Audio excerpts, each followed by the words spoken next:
Welcome again to Diamond Abbey Speaks World. Today, my guest is my guest from last week. Yes, Mr. Richmond Daminabo Ogolo. And today, he's talking about relationships. I know you're ready to hear. All of you that have questions disturbing your husband and wives and girlfriends and boyfriends, open your ear. Mr. Ogolo, let's move away from Nigeria and move into your field of expertise, as it were. What's your take on the Nigerian woman, marriage, relationships, husband and wife, boyfriend, girlfriend relationships? What's your take on that? I have of recent noticed the rise of Nigerian women, African women, sub-Saharan African women who were construed as subservient, you know, play roles that are probably out of character, maybe, I don't know, out of culture, I don't know. But there's this new thing about women, Nigerian women, that may seem unacceptable in our time that's taking place. What's your take on that?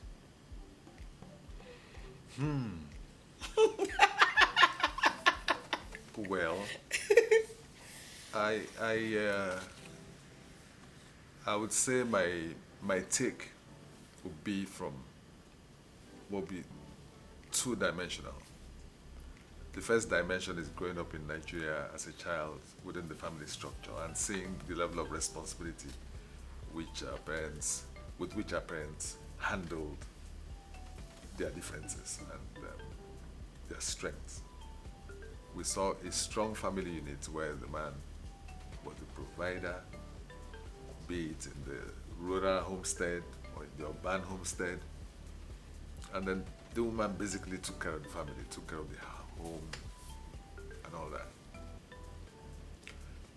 The women didn't necessarily have to go out and earn, so to speak. They formed the rear guard in the family unit while the men went out to either hunt or whatever it is that they wanted to do to make money. But with the rise in academic pursuits, qualifications, women became more empowered, especially between the mid-50s and the present. Nigerian women have moved on to career choices that have empowered them. And so there's this new issue about what the woman's role in the family should be, especially when she can also be the breadwinner, she can be an entrepreneur, she can be anything, in fact. So I think that there's a conflict. Our traditional infrastructure has not provided the basis for a contemporary negotiation about what the woman's role should be. And so there seems to be a conflict.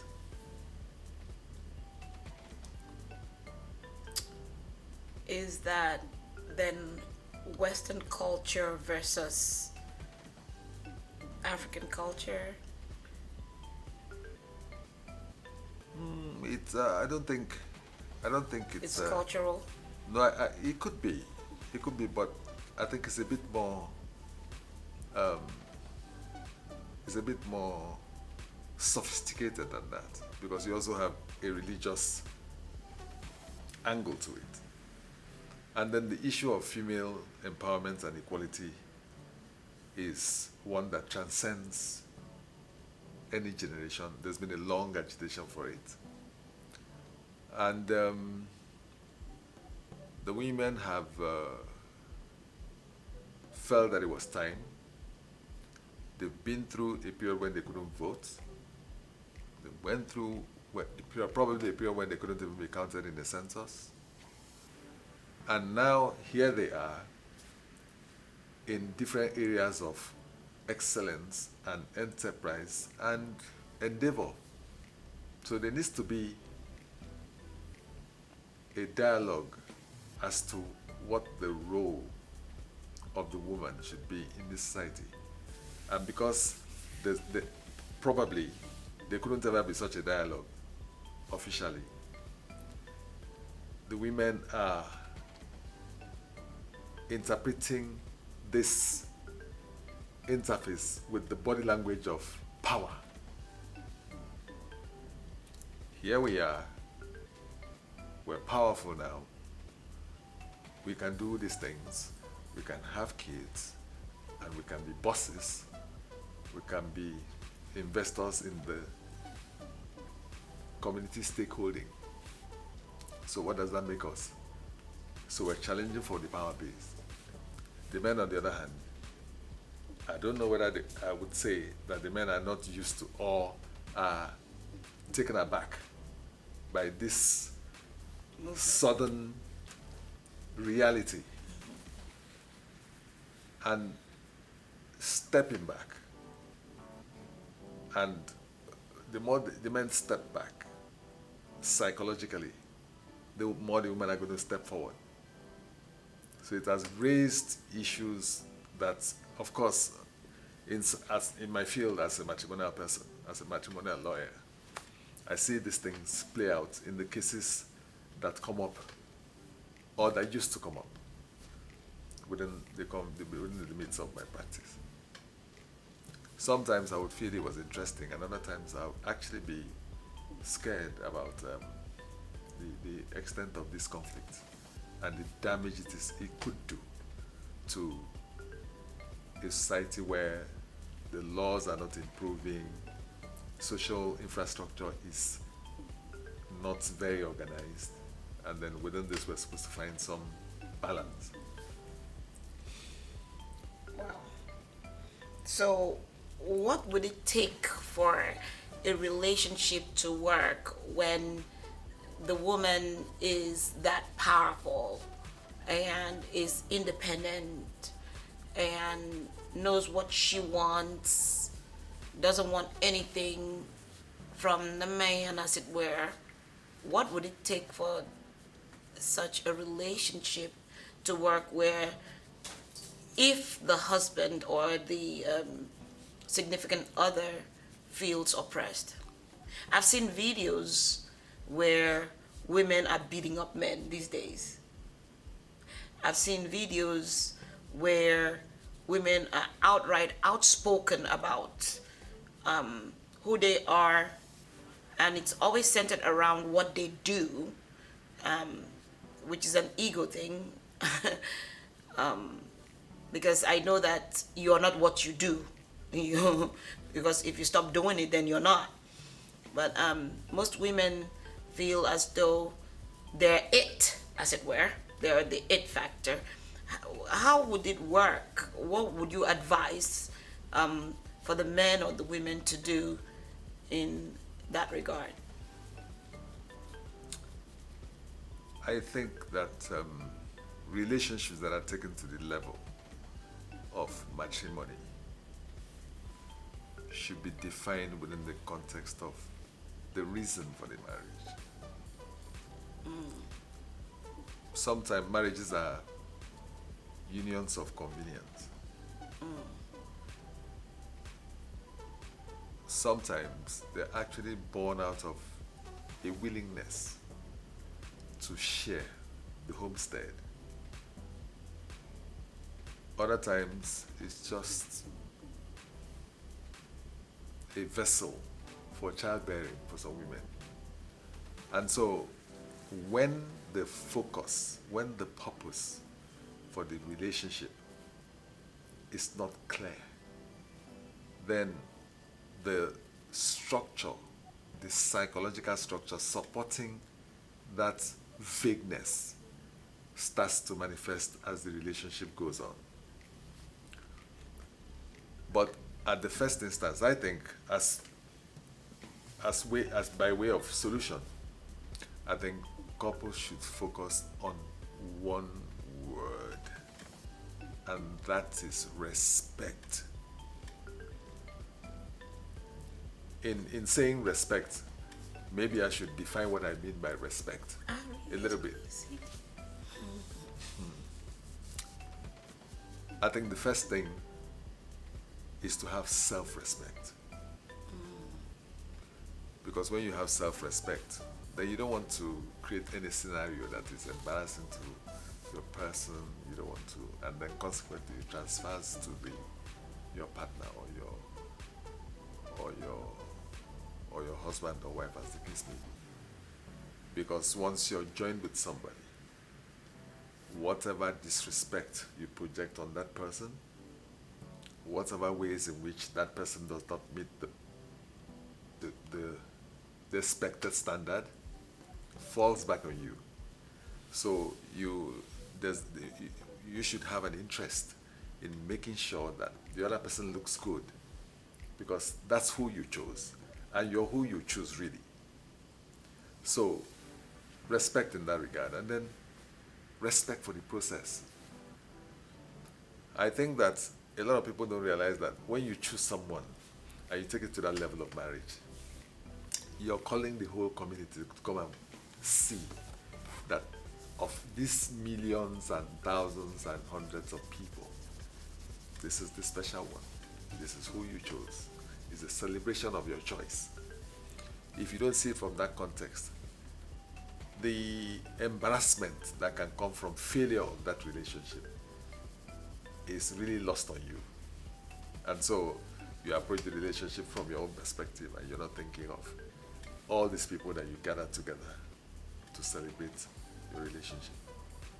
I think if couples saw themselves as poster children for the whole social structure, they'll be more interested in sustaining their relationships, making it work, realizing that the children that will come out of this union would take their bearing, would take their social position from the success of this relationship. And then to add to that,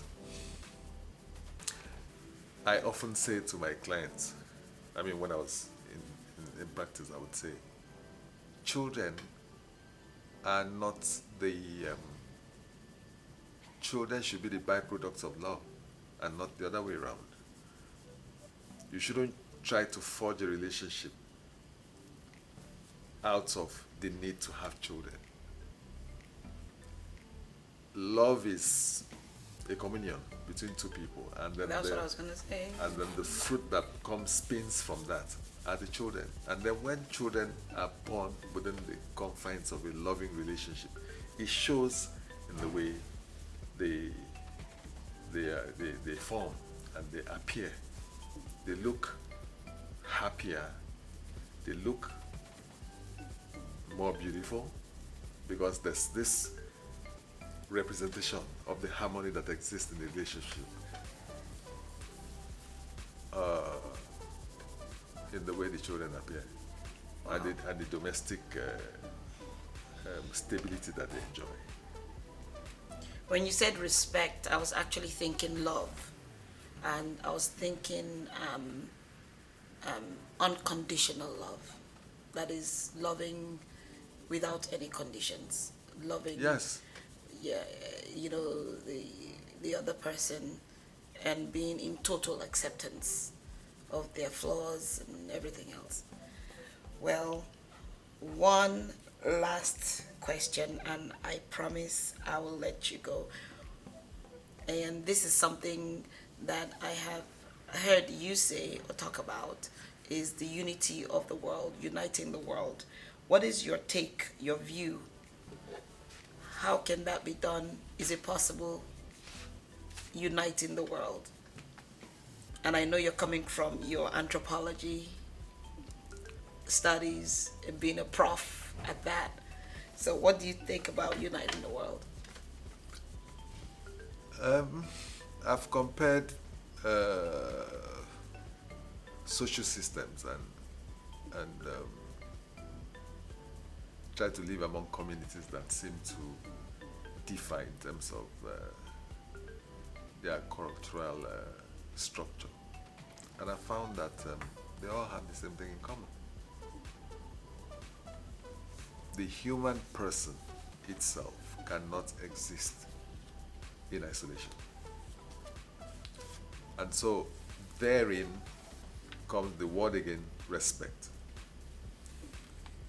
The minute we start to get it into our consciousness that we need to respect each other, no matter how big or small the community, the minute we start to understand that the world itself is a revolving door, one community enters, the other comes out of the other way, I think we will learn to, and I am optimistic that we would find common ground to respect each other and protect our planet. Once there's a feeling of superiority among certain countries, and then there's a sense to exploit without rebate another country, then we'll continue to have countries that will try to insist on protecting themselves. Once we don't do something about overconsumption, then we're going to plunder the earth. And at the rate we are going, a lot of our conflicts as we speak is as a result of global warming. Migration issues are being born out of the fact that there's a lot of desertification. Desertification comes from our own conscious over exploitation of our planet. And then, so you have migration issues. People in the damaged communities, people in the impoverished communities are drifting into the richer ones and seeking to be integrated, to be accepted. That in itself is a problem. Whereas if we replenish the earth, if we learn to consume less, then we could do with 2 pairs of shoes, 5 shirts, instead of 5,000 shirts as I know some people have, 10,000 pairs of shoes. All these things are coming from the earth. And as long as we don't curb our excesses, we're going to continue to exploit the earth.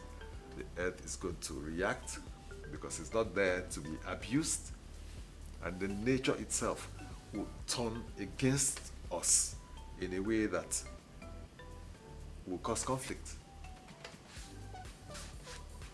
So you think uniting the world is possible if there's respect for one another? Of course. Every relationship should be based on respect. What about communication? It's important What about love? because it is from communication that you indicate your willingness to engage respectfully. When I talk about love, is a lot of people think that in a loving relationship you must expect reciprocity. So, ladies and gentlemen, you heard it from the guru himself. Wasn't that a wow session? Listen, like, subscribe, leave a comment, let us know that you really enjoyed this topic with Mr. Richmond Daminabo Ogolo. And by the way, how do my viewers get to reach you? If they wanted advice, if they wanted you on their show, if they wanted you to critique or criticize or do something with their art, anthropology, or even law, how can my viewers reach you? First of all, I must thank Abbey Speaks for the opportunity. I've long been a fan of this show. Oh. And essentially, if you reach Abbey Speaks, you reach me. Thank you. Ladies and gentlemen, that's it for tonight or today or this afternoon or morning, whatever time it is for you around the world where you are. I want to thank Mr. Richmond Ogolo for being here and being a voice of reason and sharing his insights with you, my viewers. Thank you. It's always Izontable One, Diamond Abbey Speaks, saying